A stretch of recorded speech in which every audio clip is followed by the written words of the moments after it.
দেশের প্রতি ভালোবাসায় নারীর টানে এসেছিলেন সুদূর আমেরিকা থেকে, গলা ছেড়ে গাইলেন আমার সোনার বাংলা। অথচ দেশপ্রেমের সামান্য মূল্যটুকু পেলেন না ফারজাদ।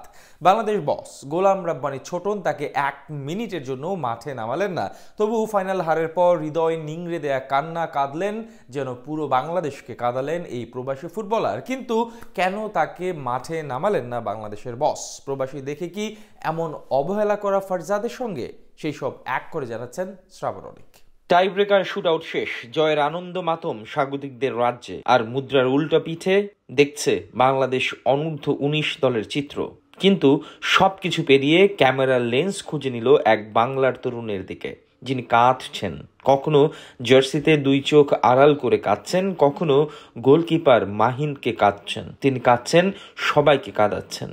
ভারতের অরুণাচল থেকে সে কান্নার শব্দ শোনা যাচ্ছিল এই বঙ্গ জুড়ে।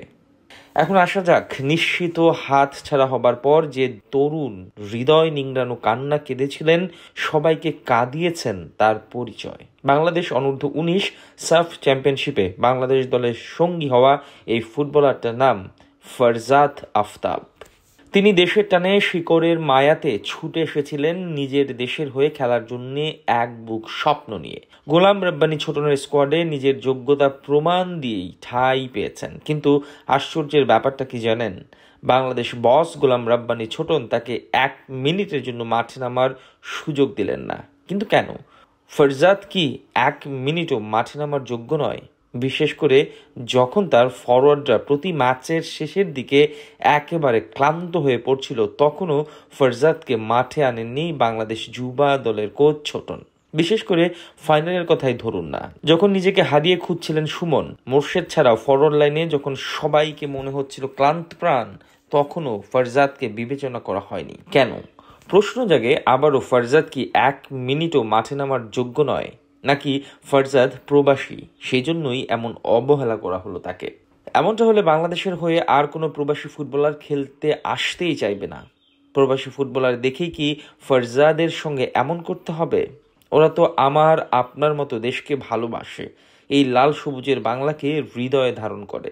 দেশমাতৃকার টানে ওরা ছুটে চলে 7 সমুদ্র 13 নদী পার হয়ে। তবে কেন ফারজাদদের সঙ্গে এমনটা করা হয়? হ্যাঁ, এটাও ঠিক, খেলাটার নাম ফুটবল। এখানে দলের কোচের সিদ্ধান্তই চূড়ান্ত। কোচ চাইলে যে কাউকে বেঞ্চে বসিয়ে রাখতে পারেন।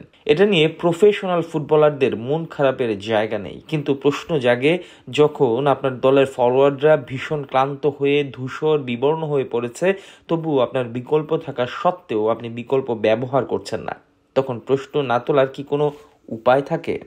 গোলাম রাব্বানী ছোটনের বিপক্ষে আরও জোরালোভাবে প্রশ্নটা তুলতে বাধ্যই হতে হচ্ছে, যখন তার দলের আরেক ইতালিয়ান প্রবাসী ফুটবলার আব্দুল কাদিরকে শুধু 1 ম্যাচে সাব হিসেবে মাঠে এনে কিছু প্লেয়িং টাইম দিয়ে আবারও উঠে নেন। এরপর আর তাকে মাঠে নামার সুযোগই দেওয়া হয়নি। তখন প্রশ্ন না ছুড়ে আর উপায়ও থাকে না।